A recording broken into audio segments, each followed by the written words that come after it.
Yes, അപ്പോൾ മാധവ് ഗാഡ്ഗിൽ അന്തരിച്ചു എന്നുള്ള വാർത്തയാണ് ഈ മണിക്കൂറിൽ ഏറ്റവും സുപ്രധാനമായി വരുന്നത്. അതിൽ തന്നെ നമുക്കറിയാം സൈഫ് കുറേ കാര്യങ്ങൾ, അതായത് ഈ റിപ്പോർട്ടിൽ, അദ്ദേഹത്തിന്റെ റിപ്പോർട്ടിൽ അദ്ദേഹം എന്ത് ചെയ്യണം എന്ത് ചെയ്യേണ്ട തുടങ്ങിയ കാര്യങ്ങളെ പറ്റി ഒരു വ്യക്തമായ നിർദ്ദേശം, അത് കൃഷി മുതൽ പരിസ്ഥിതി സംരക്ഷണം മുതൽ പ്ലാസ്റ്റിക് ഉപയോഗം നിർത്തുന്നു മുതൽ ഒരുപാട് നിർദ്ദേശം. അതെ, അതൊക്കെ എവിടെ നടപ്പാക്കി എന്നുള്ളതാണ്. ചില അപ്രിയ സത്യങ്ങൾ വിളിച്ചു പറഞ്ഞു എന്നുള്ളത് കൂടിയാണ്. റിപ്പോർട്ട് പ്രസിദ്ധീകരിക്കാൻ തന്നെ ഒരുപാട് കാലം കാത്തിരുന്നു സംസ്ഥാന സർക്കാർ. അപ്പോൾ അതിനെതിരെ തന്നെ വലിയ പ്രതിഷേധം ഉയർന്നു. ഇതിനകത്ത് മറ്റൊരു പ്രശ്നം കൂടിയുണ്ട്.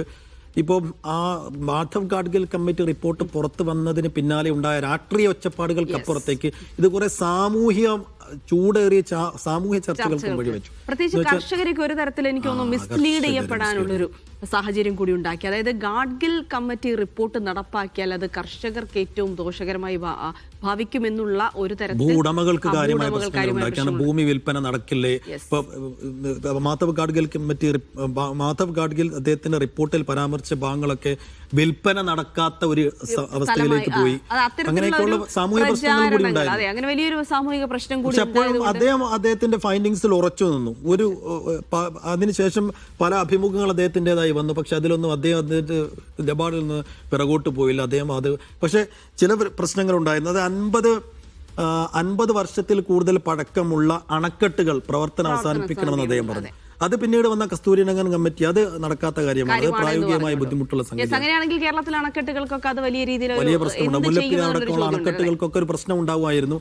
അപ്പൊ അതിനകത്തൊക്കെ ഒരു ഭേദഗതി വരണം, അല്ലെങ്കിൽ അതിനകത്ത് പുനർവിചിന്തനം വേണമെന്ന് പല കോണുകളിൽ നിന്ന് ആവശ്യം ഉയർന്നെങ്കിലും അദ്ദേഹം ആ വാദത്തിൽ തന്നെ ഉറച്ചു. മാത്രമല്ല, അദ്ദേഹത്തിനെതിരെ ഉയർന്ന ഒരു പ്രധാന വിമർശനം എന്താണെന്ന് വെച്ചാൽ മനുഷ്യനെ കൂടി കണക്കിലെടുത്ത് കൊണ്ടുവേണം എന്ന് പറയും. പക്ഷെ അദ്ദേഹത്തിനെ സംബന്ധിച്ചിടത്തോളം അദ്ദേഹത്തിന്റെ കാഴ്ചപ്പാട് ഇതാണ്: ആദ്യം പ്രകൃതി സംരക്ഷണമാണ് പ്രധാനം, അത് കഴിഞ്ഞ് എങ്കിൽ മാത്രമേ മനുഷ്യനും നിലനിൽക്കുകയുള്ളൂ എന്നുള്ള വാദം അദ്ദേഹം ഉടനീളം ഉന്നയിച്ചിരുന്നു. പക്ഷെ അതിനോട് പൊരുത്തപ്പെടാത്ത ചില ആളുകളാണ് ഇത്തരത്തിലുള്ള ചില വിവാദങ്ങൾ കൂടി തുടക്കമിട്ടത്. എന്തായാലും കൃത്യമായി പ്രകൃതിയുമായി പരിസ്ഥിതി സംരക്ഷണവുമായി ബന്ധപ്പെട്ട് കൃത്യമായ കാഴ്ചപ്പാടുള്ള ഒരു പരിസ്ഥിതി ശാസ്ത്രജ്ഞൻ എന്ന് വേണം നമുക്ക് നിസ്സംശയം പറയാം. എന്തായാലും ഗാഡ്ഗിൽ റിപ്പോർട്ട് അത് നടപ്പിലാക്കുന്നതുമായൊക്കെ ബന്ധപ്പെട്ട് വലിയ ചർച്ചകൾ ഉണ്ടായിരുന്നെങ്കിലും അദ്ദേഹം എക്കാലവും അദ്ദേഹത്തിന്റെ നിലപാടുകളിൽ അവസാന സമയത്ത് ഈ വയനാടും ചുരൽമലയിലും ഒക്കെ അപകടമുണ്ടായ സമയത്ത് പോലും അദ്ദേഹം പറഞ്ഞു ഇതൊക്കെയാണ് ചൂണ്ടിക്കാണിച്ച പ്രശ്നങ്ങൾ എന്ന് കൃത്യമായി എണ്ണമിട്ട് നിരത്തിക്കൊണ്ട് പറഞ്ഞ ഒരു സാഹചര്യം കൂടി നമുക്ക് മുന്നിലുണ്ടായിരുന്നു. സജു തുടരുന്നുണ്ട്.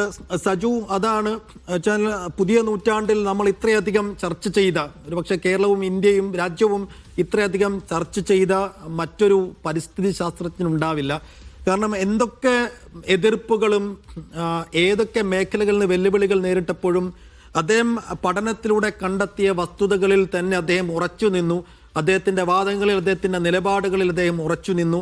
പല കോണുകളിൽ നിന്ന്, രാഷ്ട്രീയ മേഖലകളിൽ നിന്ന്, സാമൂഹ്യ മേഖലകളിൽ നിന്നൊക്കെ എതിർപ്പുകൾ ഉയർന്നിട്ടും അദ്ദേഹം പറഞ്ഞു ഇത് പ്രശ്നമാണ് എന്ന് വെച്ചാൽ നിങ്ങളിതിൽ വെള്ളം ചേർത്താൽ അത് ഭാവിയാണ് ബാധിക്കാൻ പോകുന്നത്, പരിസ്ഥിതിയാണ് ബാധിക്കാൻ പോകുന്നത്, പ്രകൃതിയെ കാര്യമായി ബാധിക്കാൻ പോകുന്നു എന്ന അദ്ദേഹത്തിന്റെ നിലപാടിൽ അദ്ദേഹം ഉറച്ചു നിൽക്കുന്നതാണ് നമ്മൾ കണ്ടത്. പിന്നീട് കസ്തൂരിരംഗൻ മറ്റൊരു പഠനം നടത്തി.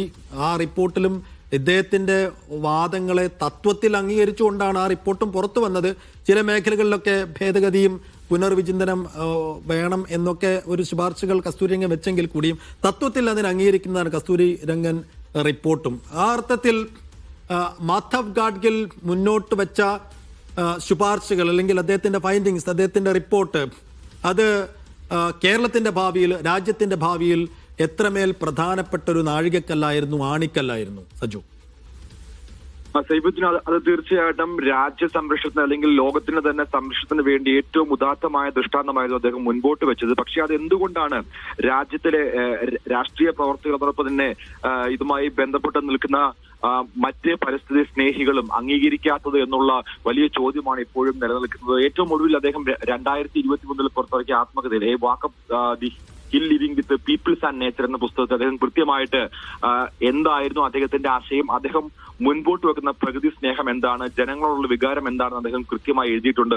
ആ പുസ്തകത്തിലടക്കം അദ്ദേഹം പറയുന്നത് രാജ്യത്തെ സാധാരണപ്പെട്ട ജനങ്ങൾക്ക് വേണ്ടി, അല്ലെങ്കിൽ ഈ രാജ്യത്തെ ഏതൊരു മനുഷ്യനെ അവകാശ സംരക്ഷണത്തിന് വേണ്ടി ഉള്ളതാണ് തന്റെ ജീവിതമെന്നും അത് താൻ ഏതറ്റം വരെയും അതിനു വേണ്ടി നിലകൊള്ളുമെന്നും അദ്ദേഹത്തിന്റെ പ്രഖ്യാപനം തന്നെയായിരുന്നു ഈ ആത്മകഥയിലും ഉള്ളത്. അത്തരത്തിൽ വലിയ തോതിൽ രാജ്യസ്നേഹിയായ, മനുഷ്യസ്നേഹിയായ, പ്രകൃതി സ്നേഹിയായ ഒരു മനുഷ്യനെയാണ് നഷ്ടപ്പെട്ടിരിക്കുന്നത്. അദ്ദേഹം പശ്ചിമഘട്ടത്തിന്റെ സംരക്ഷണവുമായി ബന്ധപ്പെട്ട് നിരവധി ആശയങ്ങൾ മുൻപോട്ട് വെച്ചെങ്കിൽ പോലും അത് എന്തുകൊണ്ടാണ് നമ്മുടെ രാഷ്ട്രീയ പ്രവർത്തകരും മറ്റ് സംസ്ഥാനങ്ങളും എന്തുകൊണ്ട് അംഗീകരിക്കുന്നതിന് അദ്ദേഹത്തിനെതിരെ വലിയ തോതിൽ വിമർശനം ഉണ്ടാകുന്നു, വലിയ മാഫിയകൾ അദ്ദേഹത്തിനെതിരെ വരുന്നു, അദ്ദേഹത്തിനെതിരെ മറ്റൊരു റിപ്പോർട്ടിനെ അല്ലെങ്കിൽ മറ്റൊരു സമിതിയെ നിയോഗിക്കുന്നു. അതിനുശേഷവും യാതൊന്നും നടപ്പാക്കുന്നില്ല. പ്രത്യേകിച്ച് ഈ ഓസോൺ ശോഷണവുമായി ബന്ധപ്പെട്ട് അതോടൊപ്പം തന്നെ രാജ്യം നേരിടുന്ന ഏറ്റവും വലിയ വെല്ലുവിളികൾ, പരിസ്ഥിതി പ്രശ്നങ്ങൾ, പരിസ്ഥിതി ആഘാത പഠനങ്ങൾ പല സർക്കാരുകൾ നടത്തിയെങ്കിൽ പോലും അത് കൃത്യമായി പ്രാവർത്തികമാക്കാൻ ഇതുവരെ ഒരു സർക്കാരും തുന്നിട്ടില്ല എന്ന് തന്നെയാണ് നമ്മൾ മനസ്സിലാക്കേണ്ടത്. അതിന്റെ ഏറ്റവും ഒടുവിലത്തെ ഉദാഹരണം കേരളം